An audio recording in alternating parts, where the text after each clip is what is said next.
Nabi Muhammad.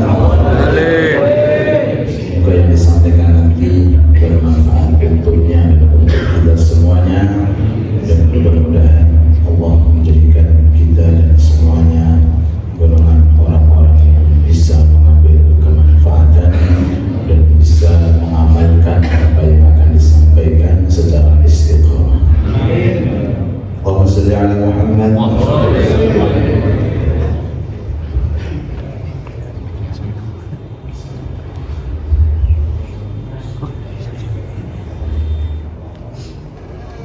Assalamualaikum warahmatullahi wabarakatuh.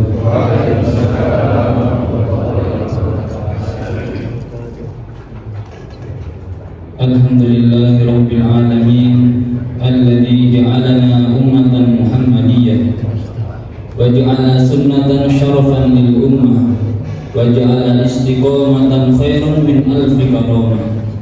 Wassalatu wassalamu ala khairil bariyah Sayyidil ummah al-awwaliyah wal akhiriyah Sahibis syafa'ah Yawmal qiyamah ila daris salamah. Amma ba'd. Pertama-tama yang kita muliakan guru kita semua, Al-Ustaz Kiai Haji Abdul Robin Sirajuddin. Semoga Allah Subhanahu wa taala memanjangkan umur beliau, menjadikan anak-anak beliau anak yang soleh dan solehah, dan menjadikan semua perkara yang bersangkut paut dengan beliau barakah dunia dan akhirat. Amin amin ya rabbal alamin.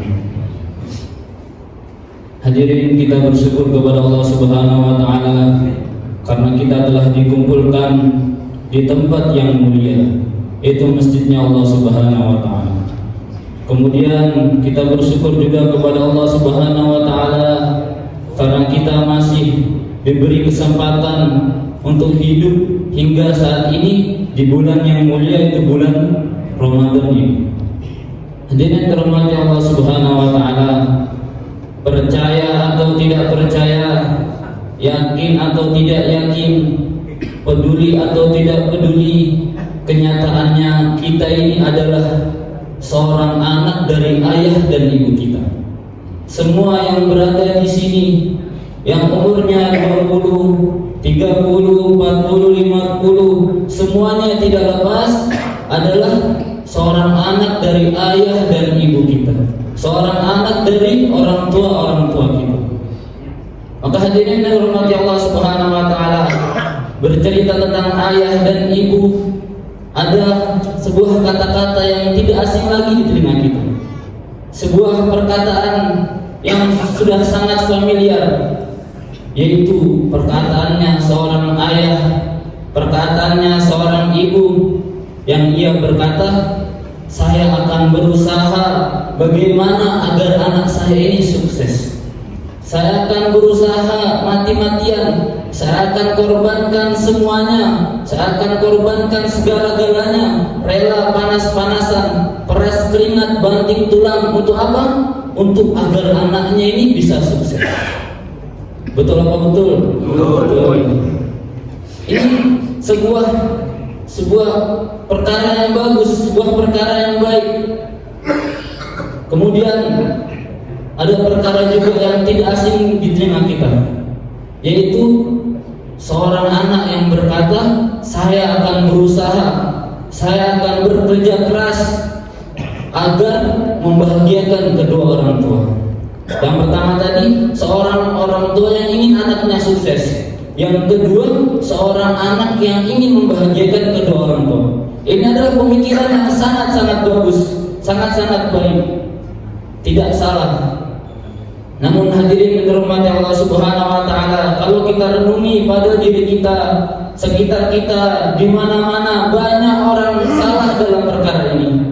Banyak orang yang keliru dalam perkara ini. Mereka berpikiran, mereka berpendapat bahwa standarnya kebahagiaan kedua orang tua, standar kebahagiaannya ayah dan ibu ini dengan pangkat.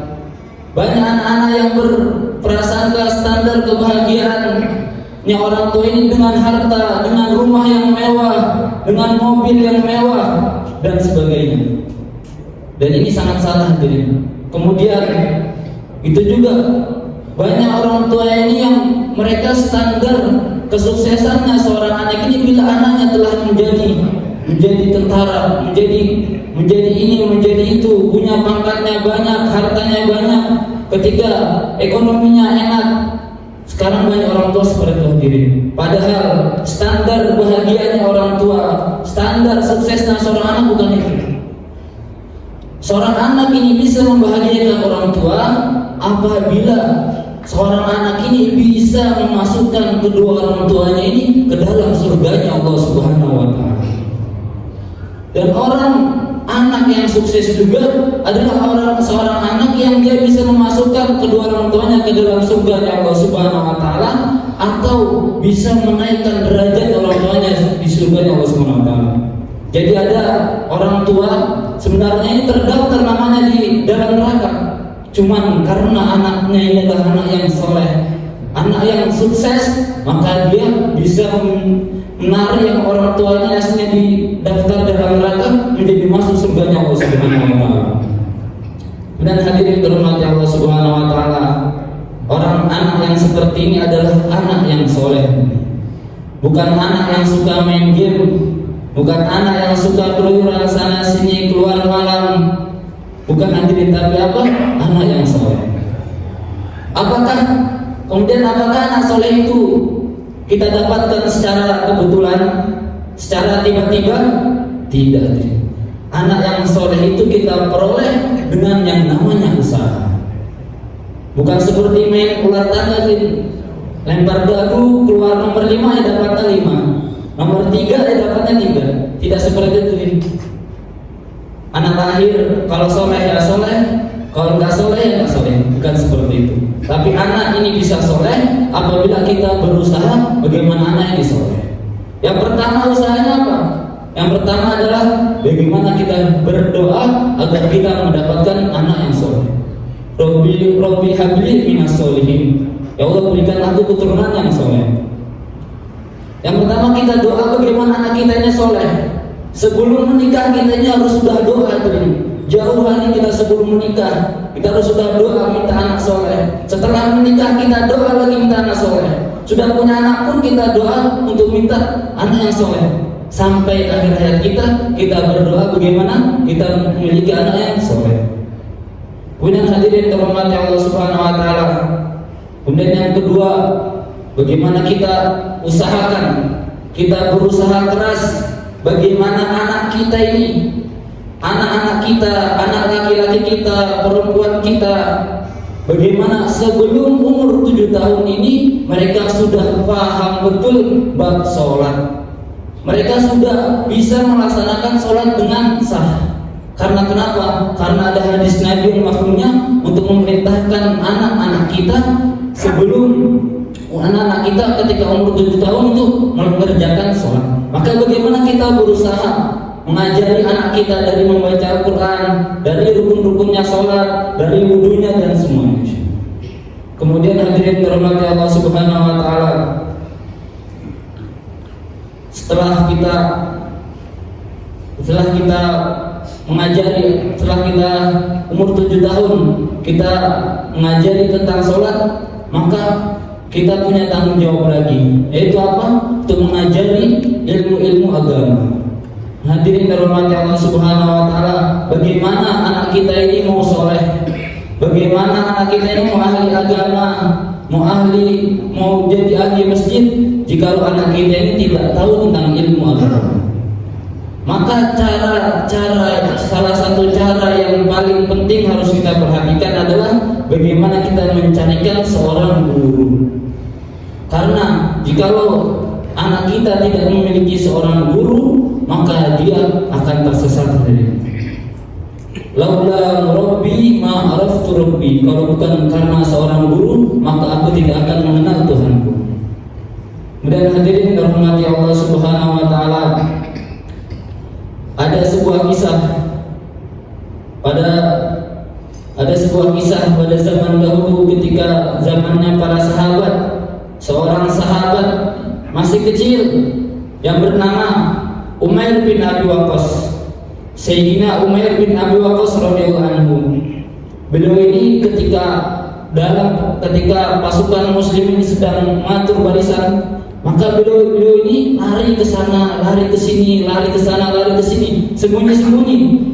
Maka ketemu dengan kakaknya, Sayyidina Sa'ad bin Abi Waqqas. Maka ditanya, "Wahai adikku, wahai Umair adikku, kenapa kamu lari ke sana, lari ke sini, sembunyi ke sana, sembunyi ke sini?"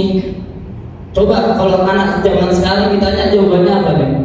Main petak umpet mungkin, atau main sembunyi, dikejar guru atau gimana? Ini anak zaman sekarang.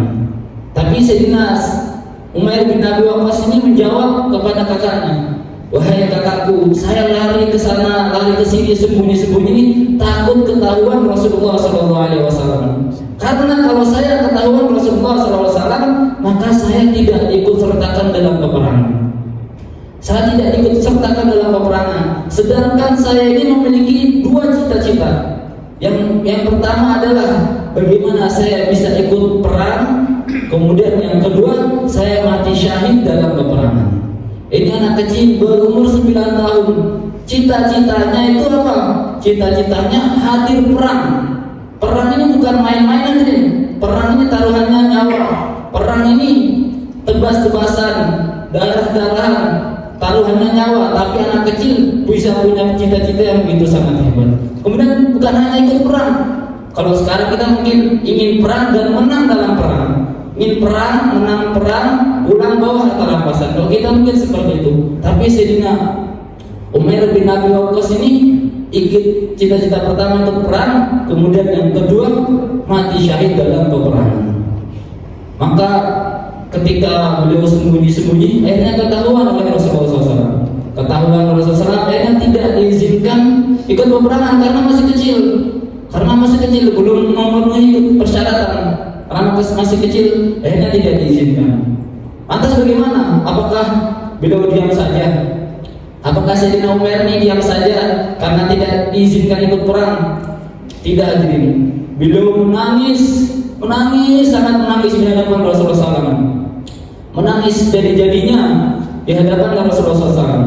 Kalau anak-anak kita mungkin menangis kalau nggak dikasih uang, kalau nggak diberikan ini, diberikan itu. Tapi Sayyidina Umair bin Abi Waqqas menangis karena nggak diizinkan ikut perang, yang mana perang ini dan taruhannya nyawa. Maka karena melihat kesungguh-sungguhannya Sayyidina Umair bin Abi Waqqas, maka Rasulullah SAW pun mengizinkan mewujudkan cita-cita yang pertama, yaitu menghadiri, mengikut serta peperangan. Dan alhamdulillahnya cita-cita yang kedua pun terwujud, yaitu mati syahid dalam peperangan. Sekarang pertanyaannya ini satu, kenapa kok bisa dari kecil seperti itu, kok bisa tumbuh semangat seperti itu? Kenapa? Karena dididik dalam lingkungan yang hidup amal agama. Karena beliau sudah semenjak lahir sampai umur seperti itu lahir dalam lingkungan amal agama.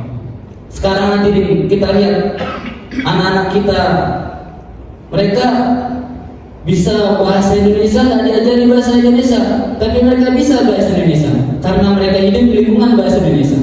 Begitu juga yang di Inggris sana, yang di bahasa Jawanya, Sulawesi, semuanya mereka bisa belajar bahasa Sulawesi. Itu tidak belajar, tapi mereka karena hidup di lingkungan yang memakai bahasa tersebut. Begitu juga hadirin, kalau di rumah kita ini hidup amal agama, hidup amal agama, baca Qurannya ada, sholatnya ada, bicara agamanya ada, ilmunya ada, maka anak kita pun secara otomatis akan menjadi soleh. Maka hadirin dirahmati Allah Subhanahu wa Ta'ala, kita ini adalah, kembali yang pertama tadi, bahwa kita ini adalah seorang anak. Kita ini adalah seorang anak. Semuanya di sini tidak lepas.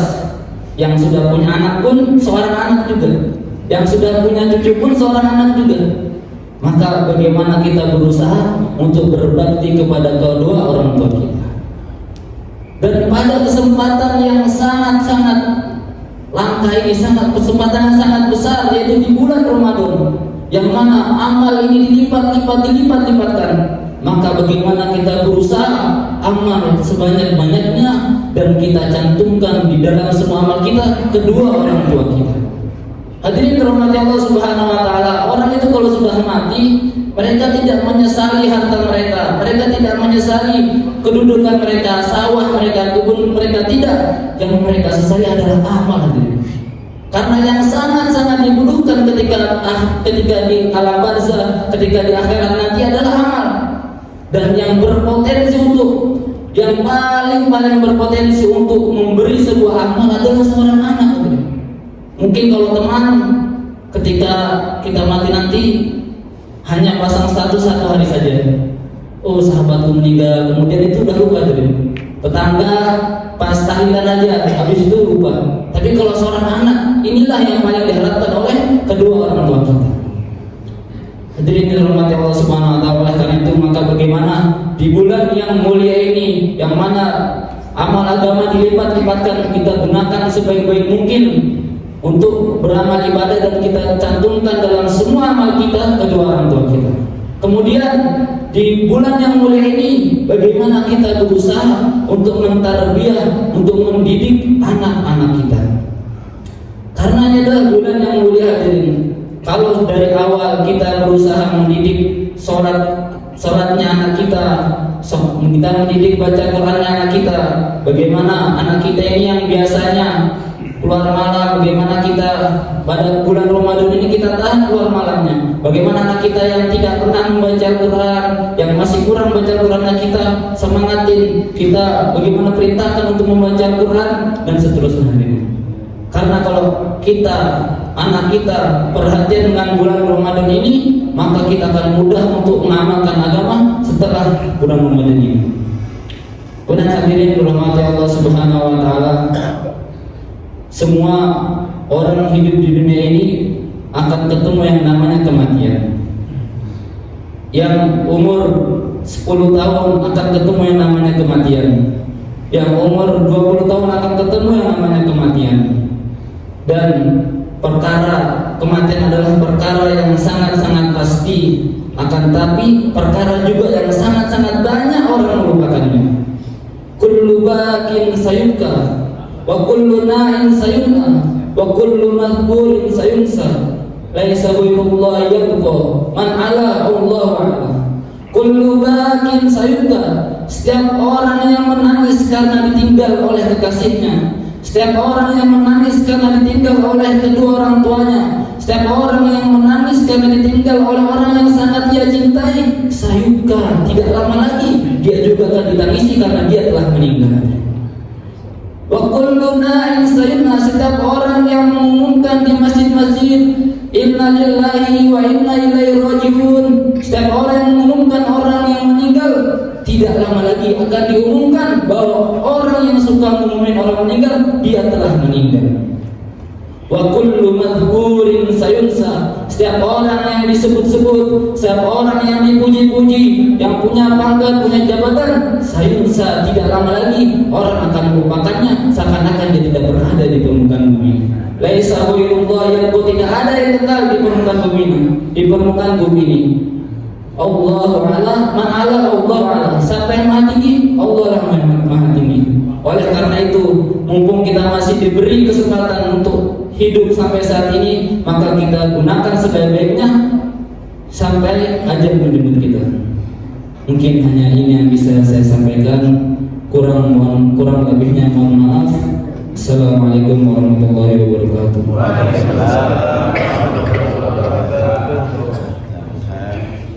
Asyhadu an la ilaha illallah, astaghfirullah, nas'aluka ridhaka wal jannah wa na'udzu bika min sakhatika wan nar. Asyhadu an la ilaha illallah, astaghfirullah, nas'aluka ridhaka wal jannah wa na'udzu bika min sakhatika wan nar. Asyhadu an la ilaha illallah, astaghfirullah, nas'aluka ridhaka wal jannah wa na'udzu bika min sakhatika wan nar. Allahumma innaka 'afuwwun karim tuhibbul 'afwa fa'fu 'anna.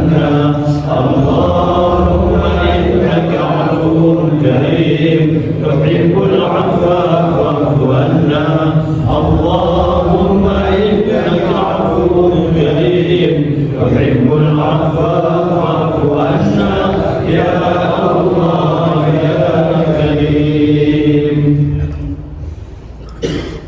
Alhamdulillah wassalatu wassalamu ala Rasulillah wa ala alihi wa sahbihi wa man walah. Subhanaka la ilma lana illa ma 'allamtana innaka antal alimul hakim wa tub 'alaina innaka antat tawwabur rahim. Rabbana ighfir lana wa liwalidina Rabbana ighfir lana wa liwalidina Rabbana ighfir lana wa liwalidina warhamhuma kama rabbayana shighara. Rabbana hab lana min azwajina wa dhurriyyatina qurrata a'yun waj'alna lil muttaqina imama. Amin amin ya rabbal alamin.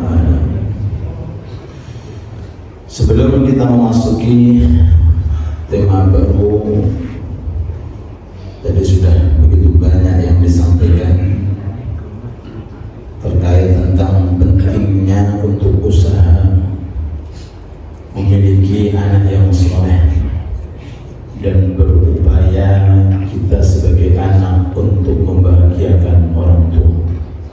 Kalau takut jangan jawab. Nopo bedanya tiang gadai alpat kali anak soleh? Bedanya nopo? Untuk tiang gadai alpat 100 biji.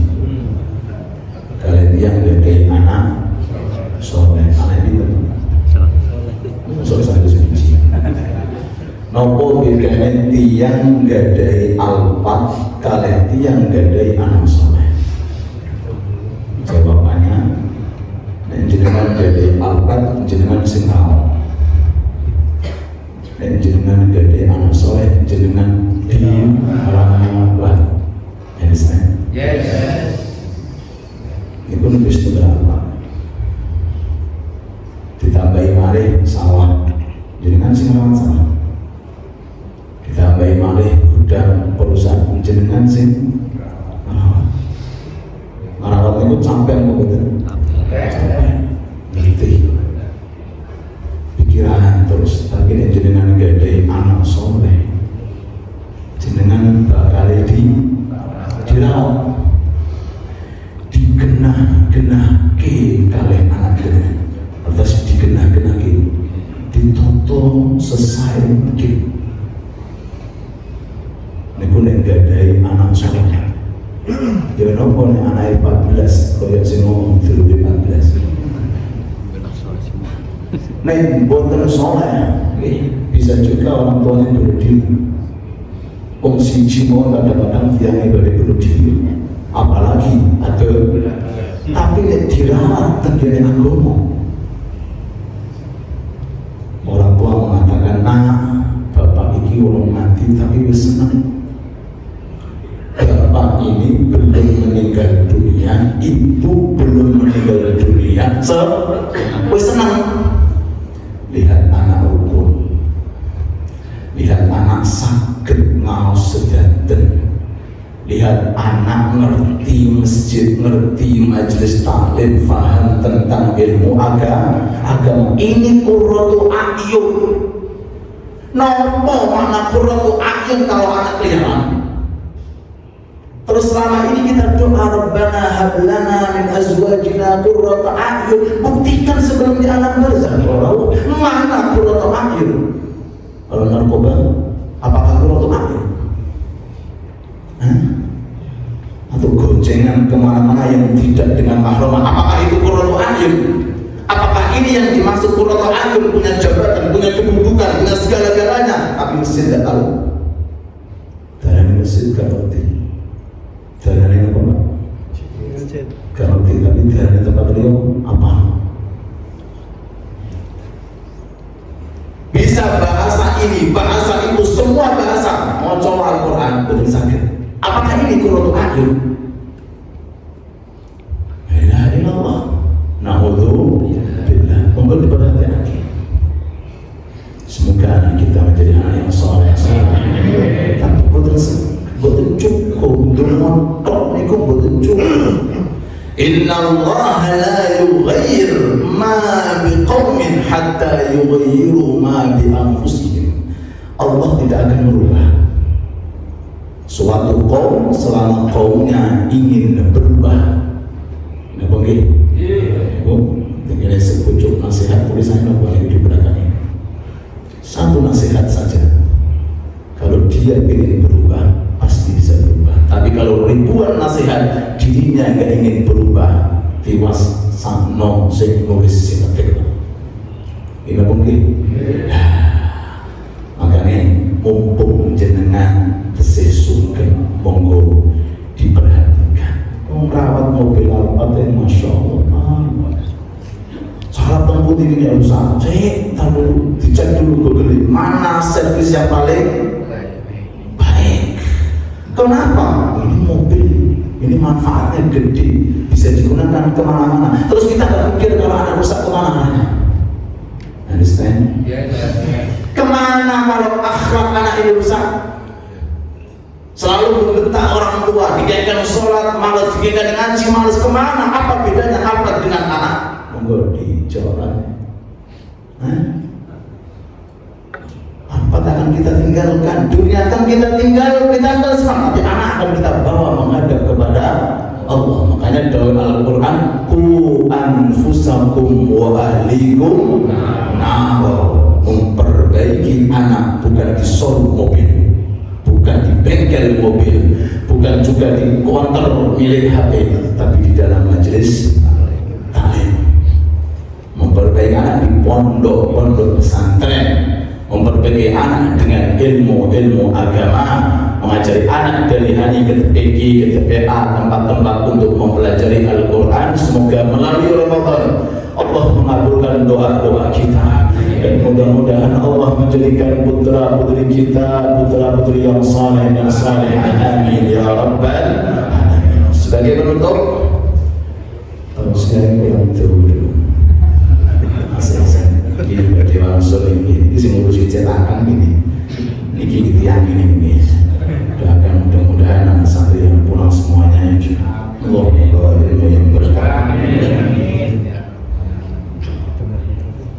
membawa ilmu yang manfaat. Kemarin suruh pulang ngasih nasihat anak santri, kalian ini pulang beda dengan anak-anak yang merantau di Cina, di Korea, di mana-mana. Mereka pulang membawa harta, tapi kalian pulang membawa adab. Kalian pulang membawa Quran. Kalian pulang membawa sunnah-sunnah baginda Nabi Muhammad Sallallahu Alaihi Wasallam. Yang sepah lupa sampai jenengan gitu, yang sepah pulang gitu, yang sepah anak itu papat kakek, yang sepah pulang 14 jadi kurang 10 sampai ngerti, tapi ini ngerti anak go Quran sampai hilang.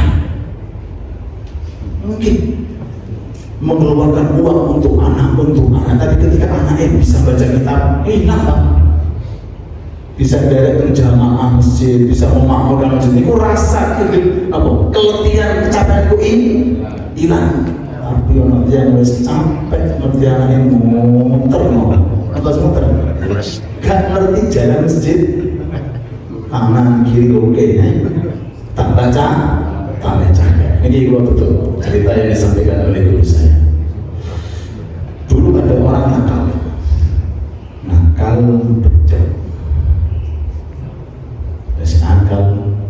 bejat, kayak Allah meninggal dunia, mati meninggalkan istri yang hamil. Kondisi nanti yang nakal, yang maksiat, yang alam barzah itu kok Allah. Yang jelas barzah itu satu di antara dua nek boten surga neraka, nek boten raudhah petamanan surga di hufrah julange neraka. Alam barzah mungkin dikepung di sampai ini kandungan besar, kemudian lahirlah seorang anak. belajar sama mereka.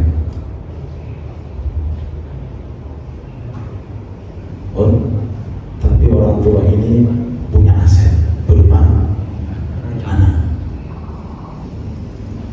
Ketika anak sudah dewasa, masuk ke TPQ, tempat pembelajaran Al-Quran, mulai hari pertama diajari sama ustadzanya.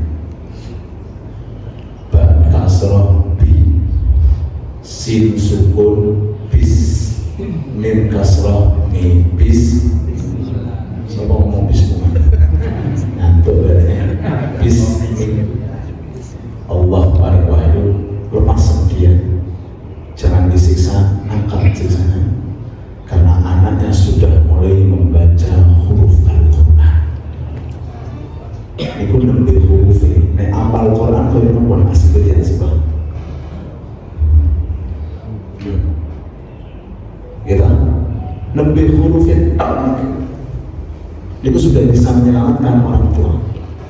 Coba kalau seandainya anak tersebut itu, ada Quran yang diajari, agama yang diajari oleh duit. Kenapa begitu? Jadi ini yang sepah nopo pak, duit digunakan nopo maksiat, uang digunakan untuk judi online. Kejadian di daerah Pulau Pak, nggih. Yang sepah bodoh nggak ada beliau karena rumahnya sudah disita sama bank. Lalu saya digadein no anaknya. Kenapa? Karena anaknya kalah judi. Jadi yang sepah pun bodoh nggak ada beliau karena apa? Diambil oleh anak. Naudzubillah. Monggo dengan kali pulau sesuatu, monggo dirawat anak kita sebaik mungkin, melebihi daripada perawatan rumah, perawatan kendaraan, perawatan harta kita. Semoga doa-doa kita dijabahi oleh Allah. Amin ya rabbal alamin. Hadirin hadirat yang dirahmati Allah Subhanahu wa taala, waktu sudah menunjukkan jam 5.30 dan kita biasanya menutup sampai jam 6 dan masih ada beberapa pertanyaan. Kelihatannya bab zakat akan kita mulai pada pertemuan yang akan datang dan insya Allah majelis kita tinggal beberapa pertemuan sampai akhir Ramadan. Jangan betul sakit dulu.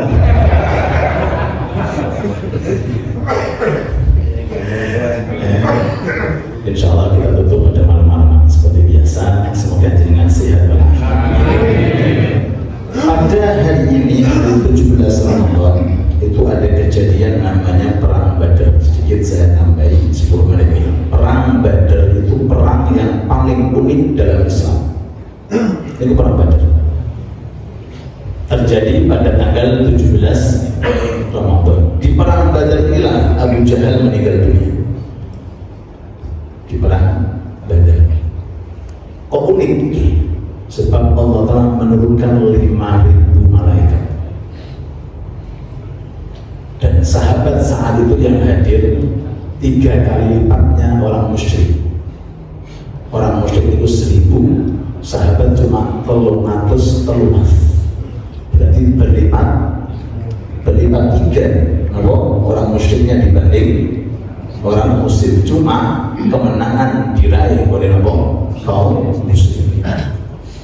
Jadi cerita singkatnya, Abu Sufyan itu mau sepah Kanjeng Nabi sebelum Islam. Saat itu masih dalam kondisi kafir, membawa dagangan milik tokoh-tokoh musyrik dari daerah luar Mekah lintas di dekat kota Madinah. Rasul dengan para sahabat tahu kalau Abu Sufyan ini lintas di dekat kota Madinah. Tujuannya untuk mendapatkan rampasan perang. Karena saat itu masih berada dalam peperangan, maksudnya masa-masa boleh perang. Karena Sufyan ini tahu bahwa Nabi Muhammad dengan para sahabat ini ingin mengejar, mengambil dagangan milik tokoh-tokoh masyarakat. Akhirnya Abu Sufyan mengirimkan salah satu orang untuk memberikan informasi kepada kelompok penduduk Mekah, isinya cepat susul Abu Sufyan karena mau dirampas oleh Muhammad.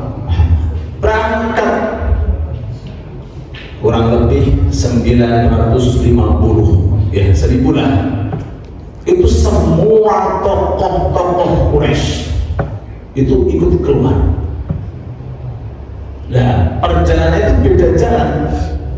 Abu Sufyan itu sudah masuk ke kota Mekah dalam kondisi selamat. Kiriman dari kota Mekah di pertengahan jalan menuju ke daerah Badar. Jadi apa? Sisi mana? Abu Sufyan ngirim lagi utusan suruh balik karena dagangannya sudah aman. Dan Kanjeng Nabi pun juga sudah berangkat menuju ke kota, ke daerah Badar dengan tujuan berperang. Bagi kilo ini dengan tujuan untuk merampas dagangan siapa? Abu Sufyan, bukan merampas, mengambil daripada ghanimah harta rampasan perang. Ini Abu Jahal itu tiangnya mokok, tiangnya mokok, kak buka balik. Sekarang metu yuk betul-betul. Yuk kita minum minuman Arab. Yuk bahasanya kita diskusi-diskusi. Tunjukkan kepada Muhammad, tunjukkan kepada alam bahwa tidak ada yang bisa mengalahkan kami. Maka itu saya betul. Sombong, takabur, karena kekufuran. Bertemu di daerah Badar, Kanjeng Nabi matur kali para sahabat, tujuan kita ini untuk mendapatkan perampasan dari Abu Sufyan. Sekarang dia sudah sampai ke Mekah, balik atau gimana? Rasul itu kebiasaannya selalu musyawarah. Selalu ngomong musyawarah, walaupun Rasul itu dikasih oleh Allah kelebihan yang sangat luar biasa. Kalau diserupakan seandainya akal Rasul dengan akal Bani Adam itu ibarat bilangan kerikil. Bilangan kerikil itu berapa bilangannya? Itu akal Rasulullah, satu kerikil itu dibagi akalnya Bani Adam. Tapi walaupun semacam itu, Rasulullah selalu menggunakan isyarat Allah, fasyawirhum fil amr, sering-seringlah untuk bermusyawarah. Singkat cerita, Rasul mengatakan, hei para sahabat, kota Mekah telah mengeluarkan tokoh-tokohnya sampai ke Badar. Ini kesempatan kita. Kesempatan apa? Kita lagi jenenge ulo marani keboknya iki. Ini mungkin isyarat Allah Ta'ala, kita nggak dikasih rampasan perang dari Abu Sufyan, tapi kita insya Allah akan dikasih kemenangan. Cuma bilangannya wong tujuannya bukan perang, Pak. Bilangannya itu cuma 313,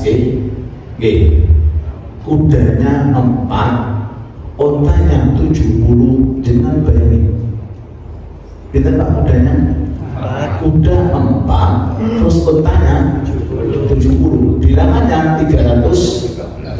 Sedangkan orang-orang kafir Quraisy yang ditokoi oleh Abu Jahal membawa segala-galanya, mereka tujuannya untuk perang. Yo, ini loh Pak. Ikhtiar sudah kita jalani, sisanya kita tawakal kepada. Tapi harus ada ikhtiar. Jenengan badai-badai putra ingkang soleh, ikhtiar apa? Agama diajarkan. Nah kalau cuma montok kurut akhir kurut, tapi ikhtiarnya nggak ada. Ibarat seperti orang mancing tanpa umpan, jari main bodoh ini ngomongin motor. Kita doa oke, tapi Allah Ta'ala waja'alna likulli syai'in sababa. Kalau ingin anak tahu Quran, ajari Quran. Nggak ada istilah kun fayakun bisa hafal Quran, nggak ada. Seperti ini percontohan apa ini? Ulang tangga itu. Kalau ingin anak itu senang ke masjid, diajak ke masjid. Kalau ingin anak itu tahu agama, diajari ilmu agama. Nah, seperti ini cerita Ghazwah Badar. Terus dengan bilangan 70 unta, berarti per orang per 3 orang 1 unta gantian, mulai dari Mekah Madinah sampai ke Badar itu berapa kilo? Satu onta berarti dibuat 3 gantian. Nah saat itu kelompok Kanjeng Nabi ini Kanjeng Nabi Sayyidina Zaid dengan Sayyidina Ali gantian. Nah ketika pas waktu gantian Kanjeng Nabi digenggen turun, Kanjeng Nabi turun gantian ya. Tapi mereka Sayyidina Ali Zaid betul ya Rasulullah jangan mau sing naik, kami akan berjalan pun damel jenengan. Jawab pun Kanjeng Nabi itu dan cara dengan dia beneran Kanjeng Nabi tegak, aku dengan kalian pun juga merasakan capek dan aku tidak mau dikalahkan di bidang pahala. Nah, aku pakai kendaraan terus onta, berarti pahalaku sedikit. Kamu yang jalan kaki, berarti pahalamu banyak. Oleh sebab itu jangan monggo pribadi jalan kaki, pahalanya mereka pun sampailah di perang Badar itu. Ini keunikan mukjizat di para sahabat. Di sini Abu Jahal akan mati. Pakai isyarat tokate. Ini ya tempatnya Abu Jahal di sini. Ini tempatnya Umayyah bin Khalaf. Umayyah bin Khalaf itu yang menyiksa sahabat Bilal ketika di Mekah. Ini tempatnya. Ini jadi digarisikan dengan Kanjeng Nabi. Kanjeng Nabi itu kan mestinya betul perlu perang, mereka sudah mati. Gimana Pak? Lagi bahkan kalau Kanjeng Nabi itu minta sudah Islamkan semuanya itu bisa. Tapi Kanjeng Nabi mengajarkan kepada kita pentingnya untuk sabar dan pentingnya untuk ikhtiar. Di antara mendidik anak itu perlu kesabaran, perlu yang namanya ikhtiar. Pun singkat cerita karena waktu sudah mepet, ada 2 anak kecil. Tadi disampaikan ceritanya, ya mirip ini. Ada 2 anak kecil. 2 anak kecil ini matur kepada sahabat Abdurrahman. Paman, nanti tahu sing jenenge Abu Jahal. Anak kecil di kota Madinah dengar jenenge Abu Jahal pergaulannya nyakiti Kanjeng Nabi. Kanjeng Nabi selalu disakiti oleh yang namanya Abu Jahal. Anak kecil hadir waktu itu keperangan. Matur paman Abdurrahman bin Auf, ya ada apa? Mana ya Abu Jahal? Ada apa nak? Aku ingin membunuhnya karena dia telah menyakiti Nabi Muhammad Sallallahu Alaihi Wasallam. Adiknya gimana? Paman, tolong nanti kalau sudah dalam medan peperangan tunjukkan kami mana Abu Jahal. Anak kecil. Karena apa? Dari kecil sudah berada pada lingkungan agama. Makanya apunten dan jenengan berada di salah satu kawasan kok masjid gak makmur, musola gak makmur, majelis taklim boten wonten, pindah dijual rumahnya, diwakafkan. Lu dari nopo jenengan kawasan masjid gak makmur, musolanya boten makmur, majelis taklim tidak ada. Apa tuh? Mudah-mudahan kawasan kita semuanya makmur, diberkahi oleh Allah Ta'ala dengan majelis taklim. Amin ya rabbal alamin. Pun akhirnya dalam peperangan itu yang membolehkan Abu Jahal dengan kekuatan Abu Jahal itu 2 anak kecil. Bayangin Pak, Abu Jahal itu gede dhuwur, kalahnya dengan anak kecil karena kesempurnanya. Makanya man takabbar wa ta'ahullah, barang siapa yang sombong suatu saat akan dihinakan oleh Allah. Namrud kalah dengan siapa? Bukan dengan siapa, dengan apa? Nyamuk. Namrud. Fir'aun kalah dengan apa? Dengan tongkat Nabi Musa. Loh, itu tiang-tiang sombong zaman dahulu. Karena kita jangan sampai memiliki sifat yang namanya sifat sombong. Ditebas oleh 2 anak kecil, geletak ini Abu Jahal, tapi masih belum mati. Geletaknya Abu Jahal itu persis seperti tempat yang ditunjukkan oleh Rasulullah dengan isyarat pada tongkat beliau. Allahumma sholli ala Muhammad. Sedikit tidak geser dari tempatnya, tapi masih belum mati Abu Jahal ini. Pun di akhir peperangan, biasanya kalau sudah selesai perang itu mesti wonten sahabat-sahabat sing ngecek apakah masih ada hidup, apakah sudah mati semuanya. Ada Ibnu Mas'ud. Ibnu Mas'ud ini yang pendek, bahkan diterangkan itu 1 dirham. 1 dirham itu berapa? 60 cm. Dari kecil Ibnu Mas'ud. Itu yang sering-sering bawa siwaknya Kanjeng Nabi. Itu Ibnu Mas'ud. Jadi kemana-mana beliau bawa siwaknya Kanjeng Nabi, siwak yang dipakai Kanjeng Nabi, terus bawa sendalnya Kanjeng Nabi. Karena jangan kadang-kadang lihat para kiai mengusulkan kayak ini, mengusulkan ya, karena meniru para sahabat khidmat kepada Nabi Muhammad SAW.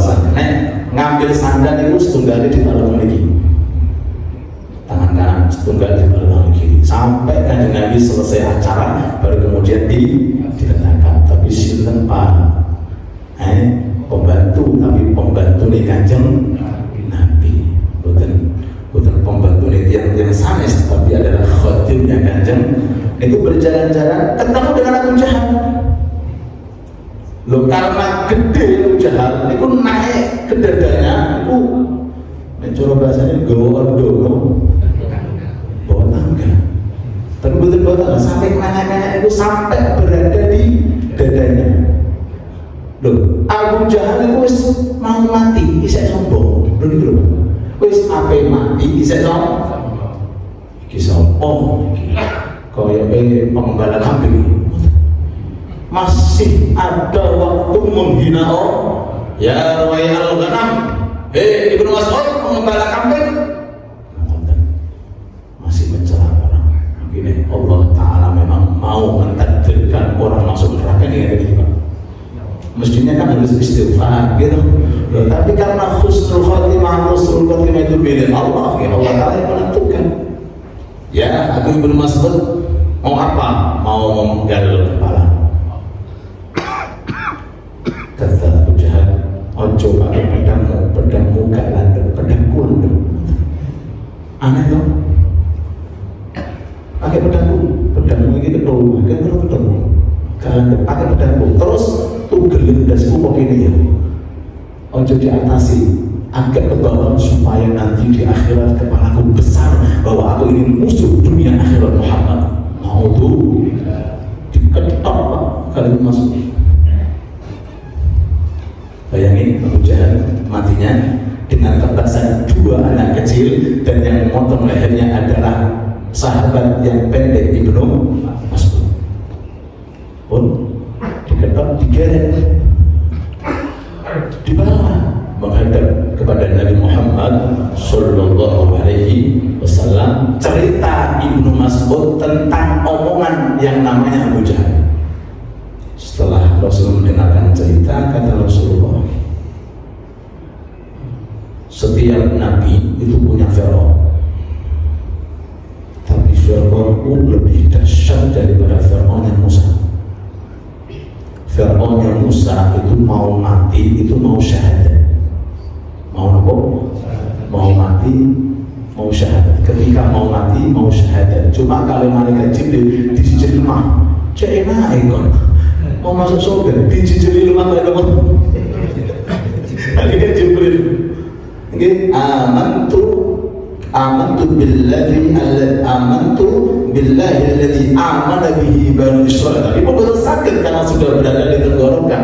Kata Rasulullah, Fir'aun yang Musa itu mau mati, pengen syahadat.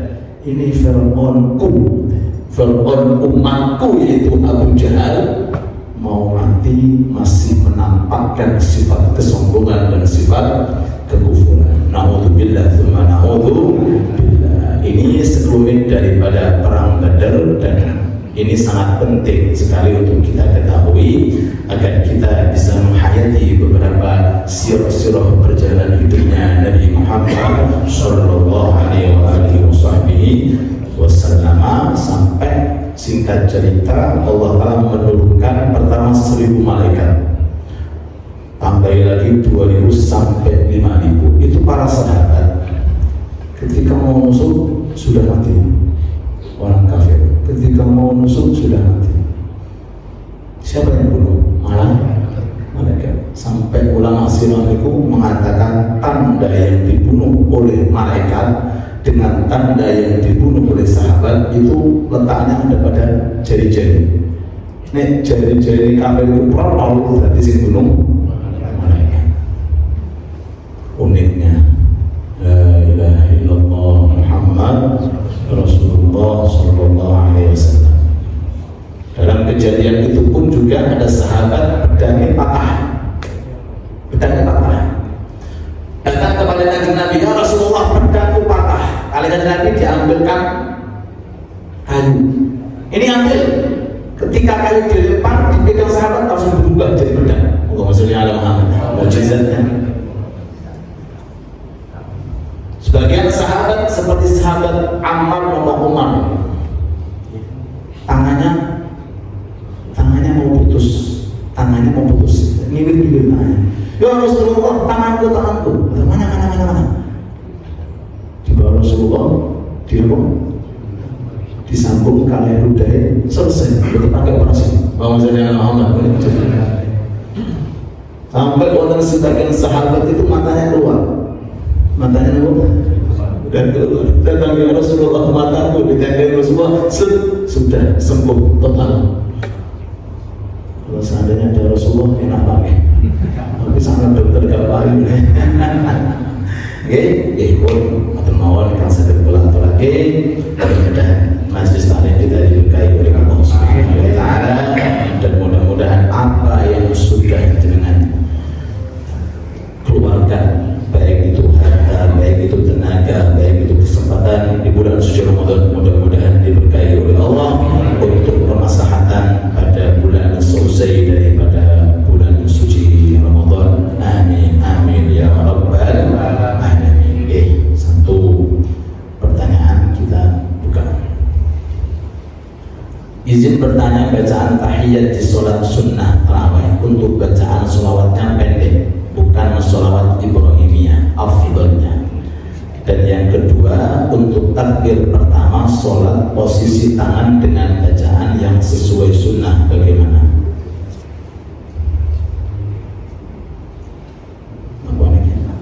Bukan sholat Ibrahimiyah. Yang penting pokoknya tasyahud akhir itu intinya sampai wa ala alihi Allahumma sholli ala Muhammad wa ala ali Muhammad, itu sudah cukup dan sholatnya sudah sah. Apalagi kondisi tarawih, biasanya orang lebih mempersingkat karena melihat para makmum dan melihat banyaknya rakaat. Dan yang kedua, untuk takbir pertama sholat posisi tangan dengan bacaan yang sesuai sunnah bagaimana? Allahu Akbar. Tangannya mana? Jari-jari telunjuk kali jari-jari tengah, di punggungnya pergelangan yang kiri. Yang sisanya jempolan dengan jari-jari manis, jari-jari kelingking itu melingkari pergelangan tangan. Ini di antara 3 metode. Ini 1 metode. Oke. Yang kedua, kita balik. Dan yang ketiga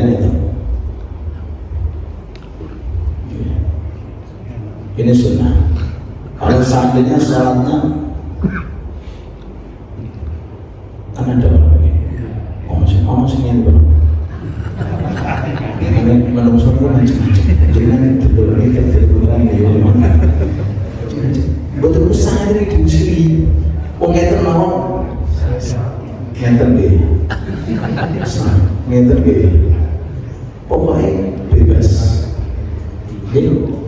Cuma sholat pakai sunnah yang diajarkan Nabi jangan disamakan yang tidak pakai sunnah. Kita nggak bahas masalah sah dan tidak sah, kita bahas sholatnya berkualitas atau tidak.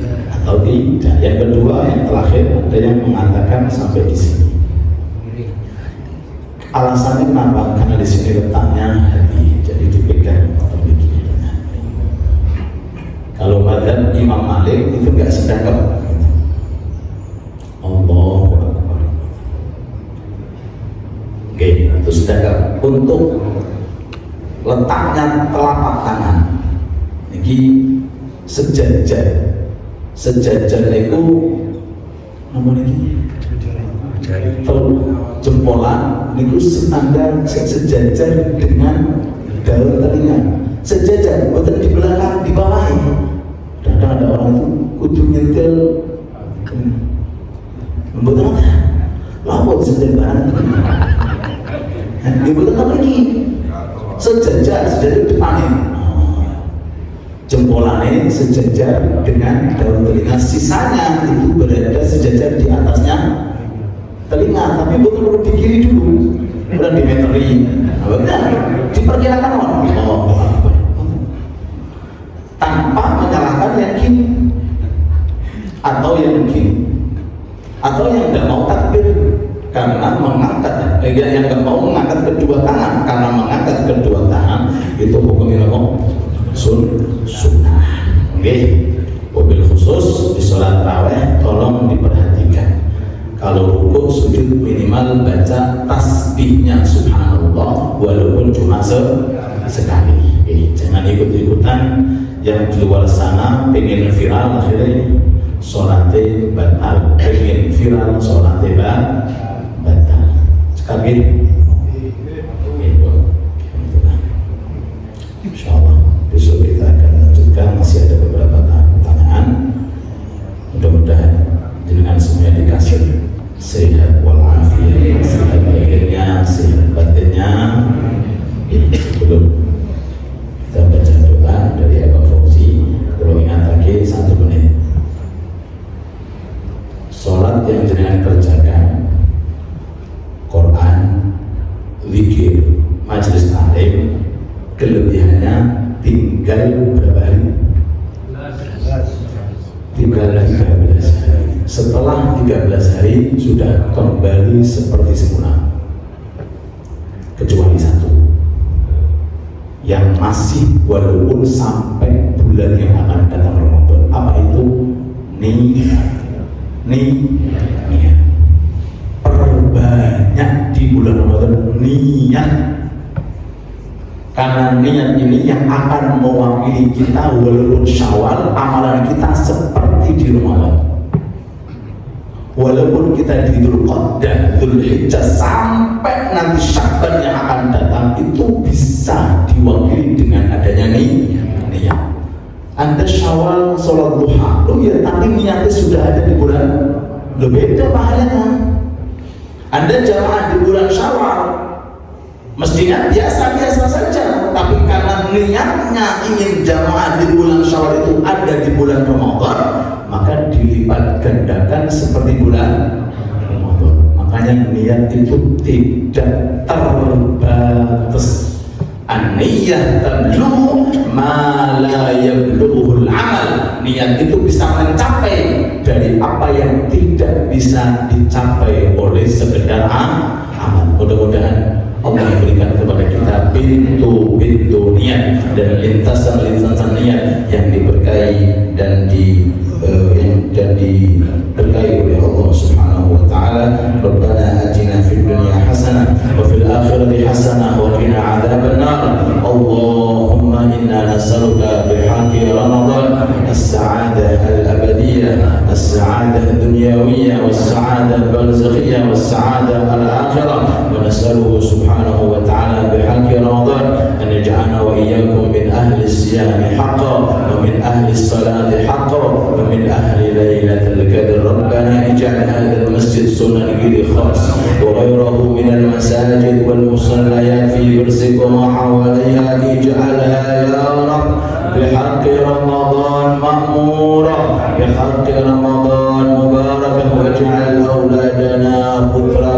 kami ya Allah, cucu kami ya Allah, sampai hari kiamat dengan haknya Ramadan, dengan apa yang ada di bulan Ramadan, dengan Lailatul Qadar di bulan Ramadan. Jadikan semuanya orang-orang saleh dan salihah, jadikan mereka semuanya orang-orang yang pandai ilmu agama, jadikan mereka semuanya orang-orang yang untuk kita semuanya orang tuanya qurrata a'yun. Rabbana a'inna ala dzikrik wa syukrik wa husni ibadatik. Wa sallallahu ala sayyidina Muhammad wa alihi wa sahbihi wa sallam. Walhamdulillahi rabbil alamin. Bismillahil Fatihah.